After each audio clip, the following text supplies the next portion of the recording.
안녕하십니까. 저는 한국 IBM에서 파일 앤 오브젝트 솔루션을 담당하고 있는 전상호입니다. 예. 장표는 많고 시간은 20분이어서 좀 빠르게 진행을 하겠습니다. AI, 제목은 AI를 위한 GPU팜 구축 시 스토리지 설계 방안 이렇게 되어 있는데요. 시스템 구축, GPU팜 시스템 구축하면 몇 가지 컴포넌트들이 있겠는데, GPU 서버는 현재 시점에서 거의 독점이죠. 그거를 사셔야 되는 상황이고, 네트워크는 인피니밴드 네트워크냐, 이더넷의 ROC냐, 이러고 있는데, 아직까지는 인피니밴드로 하시는 게 맞을 것 같습니다. ROC가 많이 올라오긴 했지만, 그 전체 예산에서 한 80%는 다 GPU고, 한 5% 정도 되는 네트워크 예산을 줄이시려고 80%가 이상하게 동작하는 모험을 하실 필요가 없죠.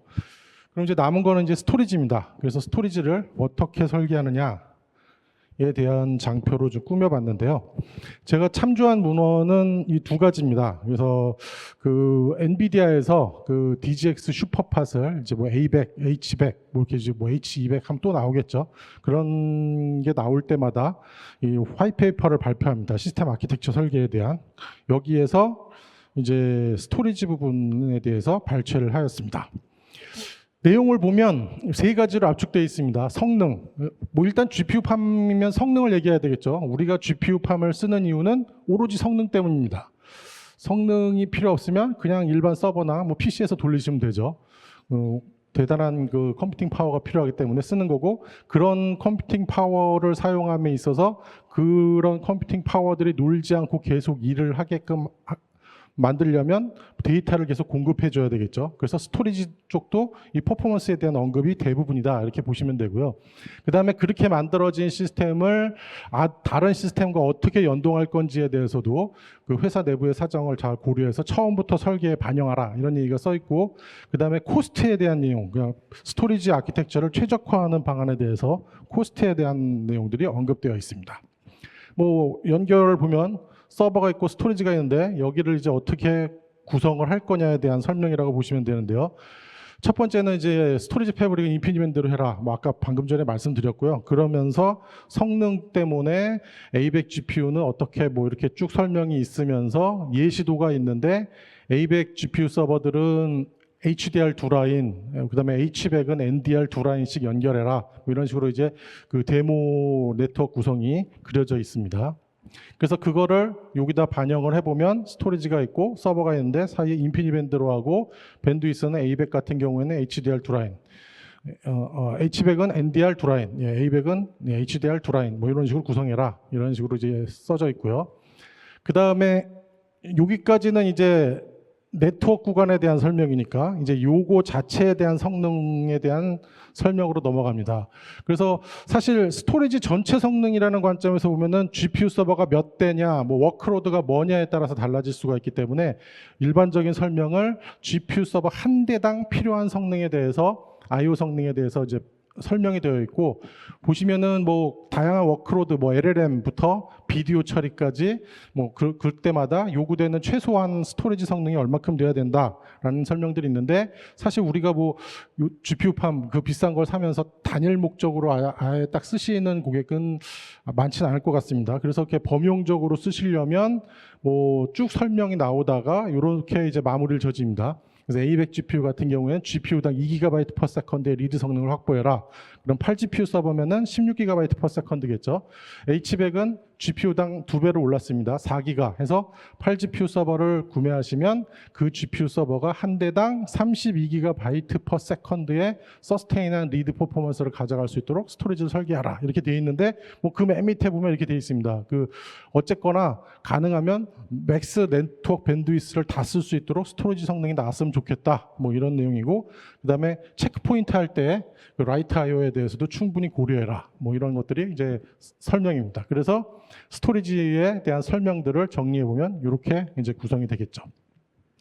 잠깐 보면은 이건 HGX A100 보드에 대한 보드 아키텍처인데요. 다른 설명 드리려는 게 아니라 이제 PCI 슬롯에 대한 설명입니다. 그래서 PCI 4.0, A100은 4.0이고 H100은 5.0인데 PCI 슬롯의 맥스 성능들이 결정돼 이미 이제 제한이 있으니까 이런 것들을 무시하고 거기에다 뭐 투포트 NDR 카드라든지 그런 것들을 꽂으시면은 그 카드 값도 있고 케이블에 스위치에 뭐 다 비용이 소모가 되는데 엉뚱한 데서 버틀렉이 생기는 거죠. 이런 것들 잘 감안해서 이제 설계하시라는 거고, 그 다음에 GPU가 붙어 있는 요 PCI 스위치에 여기 NVMe가 하나씩 있는데 요게 이제 어떤 용도냐에 대한 설명이 이제 뒤에 있는데 다시 잠깐 나갔다 다시 돌아오겠습니다. 그 GPU 서버에서 데이터 캐시 리드 히트를 높일 수 있는 구성을 검토하라 이렇게 되어 있는데, 머신러닝, 딥러닝 이런 거 돌려보시면 파일에 대한 릴리드가 굉장히 많습니다. 동일한 파일을 계속 반복적으로 읽는 거죠. 그런 것들을 그 스토리지에서 계속 읽어가면 이제 스토리지의 전체 성능에도 영향을 미치고, 그러면 스토리지에다 투자도 더 많이 하셔야 되고, 그 성능을 높이기 위해서 그러면은 사실은 또 GPU가 더 필요하시지 않습니까? 예산은 한정돼 있고, 그래서 그런 릴리드 시에 GPU에서 가까운 쪽에서 뭔가 스토리지 리드 캐시 역할을 해주면 좋겠다라는 취지로 설계된 게 이 설계고요. 여기에 있는 NVMe 디스크가 이제 그런 용도다라고 보시면 됩니다. 요게 NVMe를 다시고 파일 시스템 캐시로 구성을 해서 사용해라. 예, 이런 얘기입니다. 그래서 이제 거기까지 다 그림에다 집어넣어 보면 GPU 서버가 있고 스토리지가 있고 네트워크, 밴드위스, 스토리지가 가져가야 될 기본적인 성능들, 그 다음에 그 릴리드를 위한 로컬 캐시 이런 것들을 이제 구성을 해라라는 게 이제 엔비디아의 가이드입니다. 여기까지 이제 성능에 대한 얘기를 했고요. 그 다음에 인티그레이션 아더 시스템인데요. 타 시스템과 연동 방안을 고려하라는 건데 무슨 내용이냐면, 이렇게 해서 이제 만들어 놨죠. 근데 이제 여기에 데이터가 들어있거나 아니면 여기다 데이터를 집어넣어야 얘가 분석을 할 거 아닙니까? 이렇게만 딱 그려놓으면 출입 경로가 없죠. 그래서 이제 그런 것들. 그래서 뭐 온프레미스의 나스나 오브젝트 스토리지들, 그러니까는 데이터가 수집되는 데이터 레이크에서 이쪽으로 데이터를 집어넣어야 이제 분석이 들어가니까 얘랑 어떻게 연동할 거냐. 물론 뭐 아무 연동이 없으면 스토리지 있고 얘 있고, 그럼 여기다가 얘 마운트되어 있는 서버 하나 잡아서 수동으로 맨날 알싱크로 카피하시고 뭐 그러셔야 됩니다. 근데 그런 거는 이제 사람이 할 게 아니니까 그런 것들을 어떻게 자동화할 거냐라는 것들이고, 그 다음에 이제 데이터가 들어왔을 때 이제 약간 정제를 해야죠. 또 뭐 여러 가지 종류에 따라서. 그래서 ETL 툴들이랑 또 어떻게 연동할 거냐. 그 다음에 이 안에 들어온 데이터들이 여기서만 쓰는 것들은 또 아닐 수 있기 때문에 다른 사용자들이나 다른 어플리케이션들이 여기 있는 데이터를 활용하도록 어떻게 시스템을 구성할 거냐라는 거고, 그 다음에 퍼블릭 클라우드 쪽에서 또 연동이 많이 있을 수가 있겠죠. 데이터가 저쪽에 수집된다거나 여기서 수집된 거를 이쪽으로 집어넣어서 뭐 월드와이드하게 공유를 한다든지 하여튼 뭐 여러 가지 이슈가 있을 텐데, 퍼블릭 클라우드에 있는 스토리지랑은 어떻게 공유를 할 거냐, 이런 부분에 대해서 처음부터 충분히 고려를 해서 설계를 해라. 이렇게 가이드가 되어 있습니다. 그 다음에 이제 코스트에 대한 건데요. GPU 서버를 구매할 때는 코스트를 어떻게 고려해라라는 말을 안 써 있습니다. 왜냐하면 자기네 거니까. 근데 이제 스토리지는 엔비디아에서 안 팔죠. 그러니까는 스토리지의 코스트를 어떻게 최적화를 해야 되느냐라는 거에 대해서 이제 잠깐 이제 설명이 있는데요. 설명을 드려보면 이런 거죠. 이거를 구성할 때 뭐 얘로만 만들면 제일 빠르고 좋겠죠. 하지만 모든 데이터를 다 그렇게 고성능으로 액세스해야 될 필요가 없다라고 보면 얘나 NSS 디스크나 테이프 이런 것들은 단위 용량당 비용이 훨씬 저렴합니다.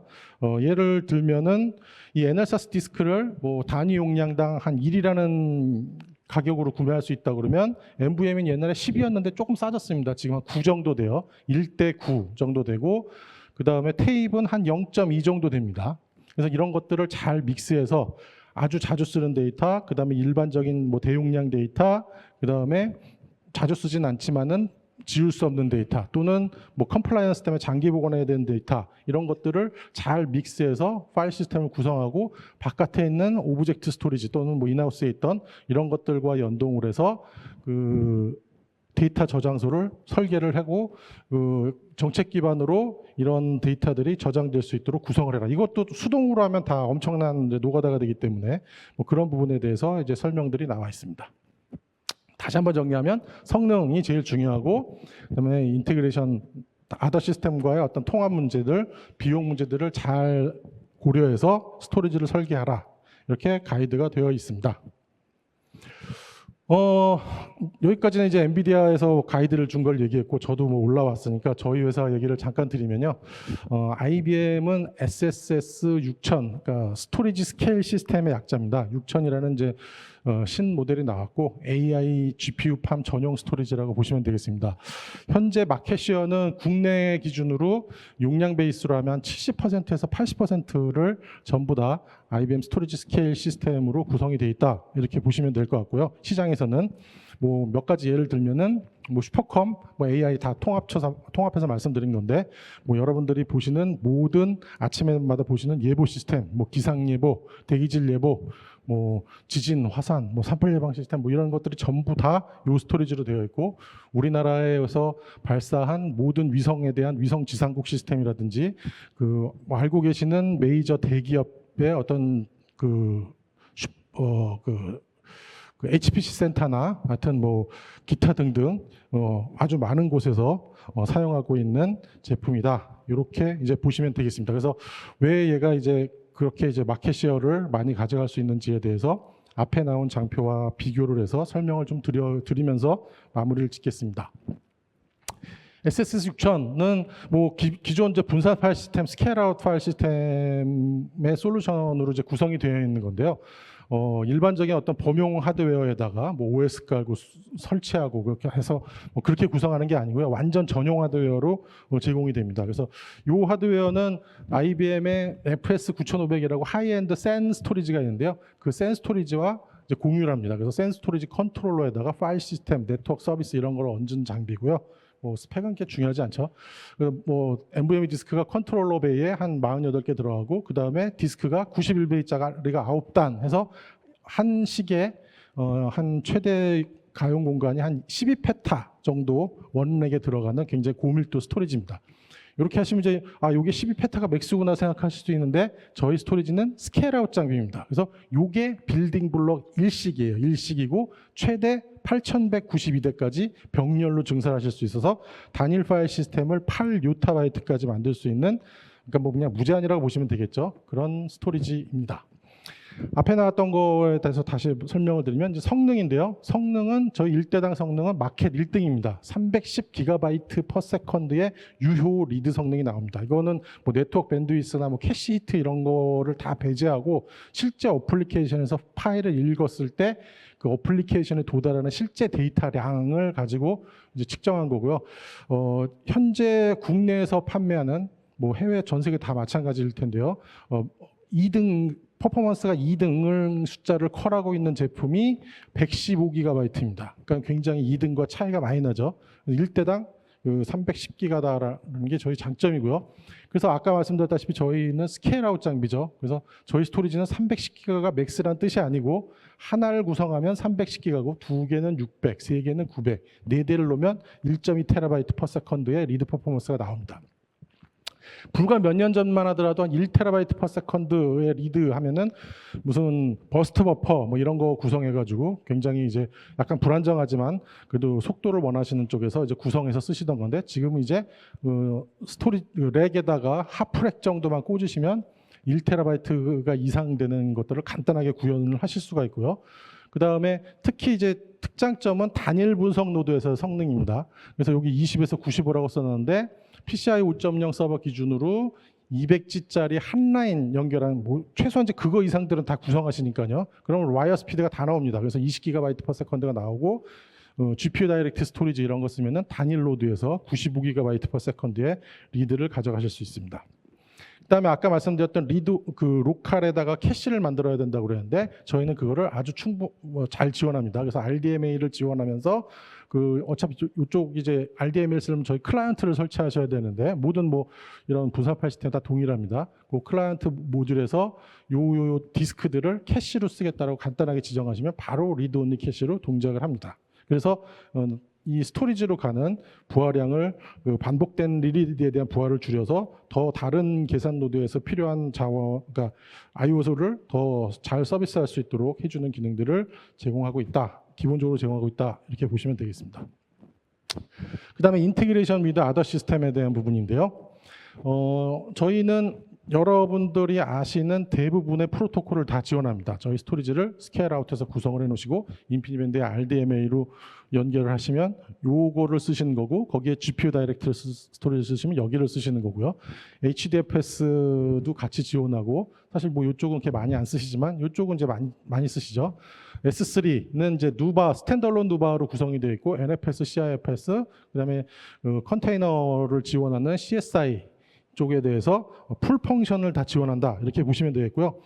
특히 IBM이 최근에 이제 레디햇을 인수하면서 아직도 이제 그 법인 자체는 합치지 않고 따로 분리해서 이제 운영을 하고 있지만, 레디햇에 있던 그 가네샤나 SMB 그다음에 누바 쪽 개발자들을 IBM으로 머지를 했습니다. 그래서 이제 IBM의 이쪽에 대한 정책은 그 업스트림에서 개발된 그 코드들을 저희 스토리지에 바로 다이렉트로 적용을 하고, 그다음에 저희 스토리지에서 나온 개선 사항을 업스트림 쪽에다 적용한다.